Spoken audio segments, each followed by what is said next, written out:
What is going on, everybody? Today we're going to be breaking down Stephanie Egger versus Irina Alekseeva. So this fight is going down at UFC Ricky Simone versus Song Yudong UFC Fight Night. I think it's UFC Vegas 73. So this is actually a really good fight. It's just we got to debut an opponent again here in Irina Alekseeva.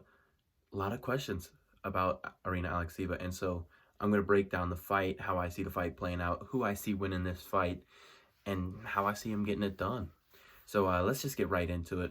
Irina Alekseeva, if she's 32 years old, making her UFC debut, it's just, I don't know, it's not the best look as of right now in terms of, Stephanie Egger has that UFC experience right now. It's just the fact of the matter is she just has the UFC experience. Irina Alekseeva's last fight was also in 2021. It was all the way back in Bellator 269. She fought Stephanie Page. She did win, so she's 1-0 in Bellator, or I think she's 1-1 in Bellator, right? Yeah, she's 1-1 in Bellator, and that girl is now going on to be cut from Bellator after that, and now that girl's 1-4 in Hexagon MMA. So, the skill gap between Irina Alekseeva's opponents and Stephanie Egger's opponents is definitely noticeable when you take a look at who they've lost to.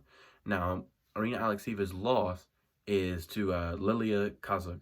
So Lilia Kozak, this is actually a very interesting loss because Lilia Kozak's record at first glance is 11-7-2, right? But two of her losses are to the current strawweight champion Zhang Weili and to Joanna Jędrzejczyk. That's Lilia Kozak's two losses. So that's that's the only loss for Irina Alekseeva's career, is that one. And, I think that was an RSCC fight, maybe.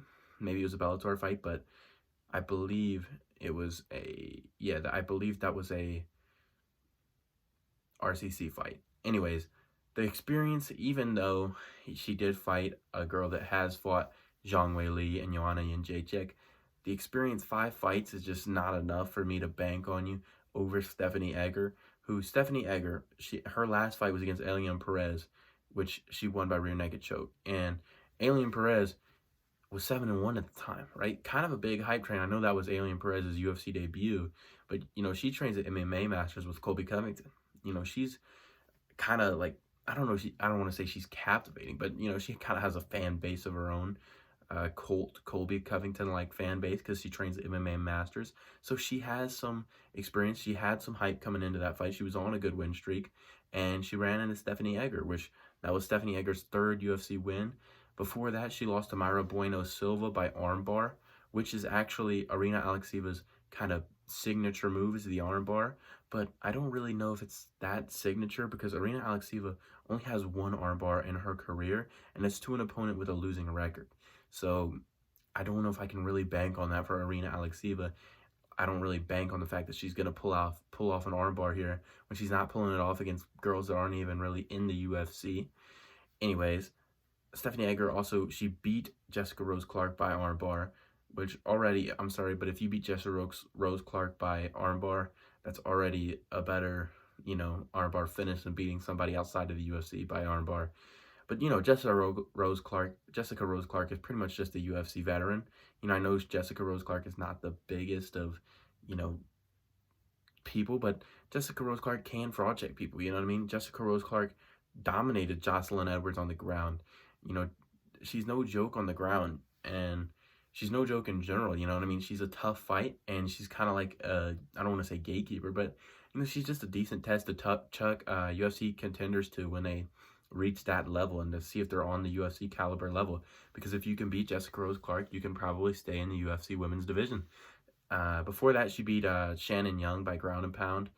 Then before that, she made her UFC debut. That was actually against Tracy Cortez. So, some of her losses are, they're not really that bad, especially in the UFC. Mayra Bueno Silva's not a horrible loss, and Tracy Cortez is not a bad loss either. She's not getting TKO'd out here either. You know what I mean?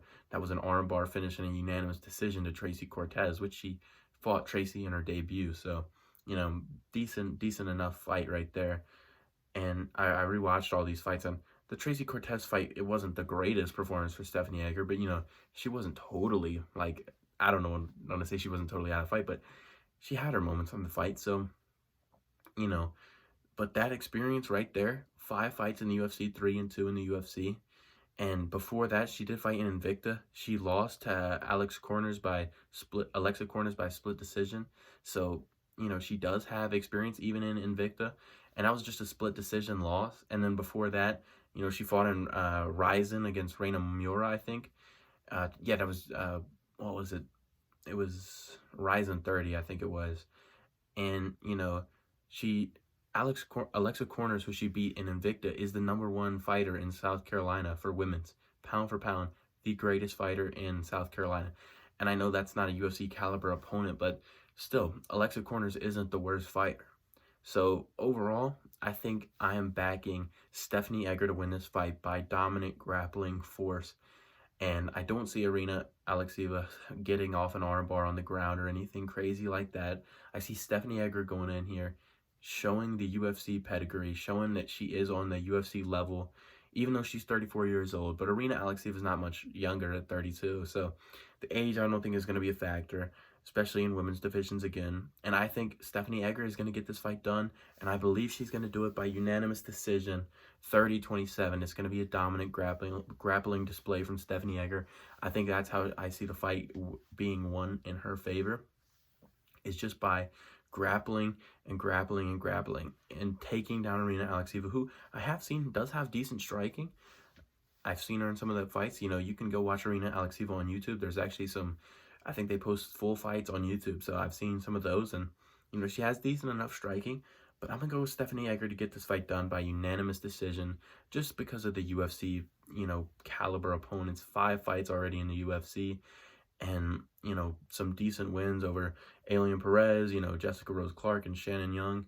I have to go, and even the losses, Myra Bueno Silva and Tracy Cortez, are still UFC caliber losses, and they can make you grow as a fighter as well. So I have to go with Stephanie Egger to get this fight done by unanimous decision, and I think she wins the fight, 30-27. If you guys want to see more of these predictions, make sure to subscribe and like. I'm posting all my prediction videos for every week. I'm going to try and keep uploading them. This week, Ricky Simone versus Song Yadong is the main event. So I'm going to have all those in a playlist for Ricky Simone versus Song Yadong. Make sure you guys are watching. Make sure you guys get all the predictions. Stay in the loop. Subscribe. Peace out. I'll see you in the next one.